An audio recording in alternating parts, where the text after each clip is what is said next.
Nightshade. Written by Autumn Woods. Performed in duet by Eloise Thomson and Ben Holtzmuller. Do you ever feel like you're being watched? Everything in excess is a poison. Theodore Levitt. This book is intended for audiences aged 18 plus and contains themes of murder, depression, bereavement, drowning, suicidal thoughts, declining health of a parent, and violence, as well as sexual content. You should be aware that this book forms the first half of a duet, and that Ophelia and Alex's story will be completed in a second book. Prologue. Anonymous. Annalise was mine, my sweet solace, my English rose.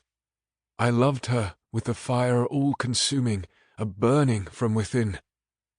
She was mine, and always should have been mine. My love for her was a disease, and disease knows no boundaries. It knows no laws and no repentance. It doesn't care who belongs to who. It'll sever branches from a family tree without thought.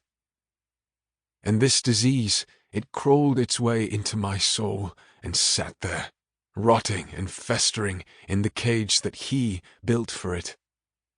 That was until it ate its way out through the bars and into every vein, muscle, and bone in my body, until all that was left was the monster he always told her I'd turn out to be. It was supposed to be me and Annalise until the end of time. She'd leave it all behind and hold my bleeding heart in her hand until the cracks started to fuse. But she chose him. Annalise and the girl, they both chose him. Annalise was my treasure, the prize I never deserved. And even with my fingertips outstretched, she was always just out of reach. And do you know what our ancestors did with treasures they couldn't make use of? They buried them. So I did. And Annalise remains as she should have always been. Forever mine. Chapter 1. Ophelia.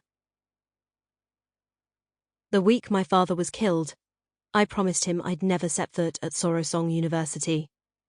I made him a lot of promises, from the boring and ordinary to the abstract and emotional, that I wouldn't leave my bedroom light on, that I'd follow all my dreams, that I wouldn't shower for too long, that I'd always love myself. Standing here represents the final domino falling in a long streak of letting him down. The gates of the university stare back at me, the wrought iron twisting into a snarl, daring me to take one more step. The gulls above my head take their mournful cries with them, wise enough to fly away from the castle built into the valley before me. A shudder racks my spine as a thick fog rolls in over the tarn to my left, the sun struggling to rise behind an overcast sky. Despite the weather, I can still make out the script beneath the university crest. Scientia potentia est. Knowledge is power. My snort comes out as a white smudge in the bitter air. It's not a surprising motto for a university. Sorosong doesn't mean it like other universities do. They're not referring to cures for cancer or faster ways to get to the moon. They're talking about blackmail. Manila folders exchanged in shadowy alleys and business deals conducted underground. Sorosong is where the wealthiest of the world's men and women are sculpted into little clones of their corrupt parents, and the air around me reeks of wasted potential. The duffel bag containing my worldly possessions huffs an anxious sigh as I drop it at my feet to rub the sore indents it's left on my shoulders. Through the howl of the wind and the oddly comforting patter of rain against leaves, I can hear the distant buzz of other new students making their way across the drawbridge and into the façade of the castle. I'm already running late, but as the gates creak open via some invisible control, I can't quite will myself to walk through them. A depressing truth gnaws at the back of my mind. I don't even want to be here. But I have no choice. I've not been blessed with forks in the road. I've not stood in the centre. Sample complete. Ready to continue?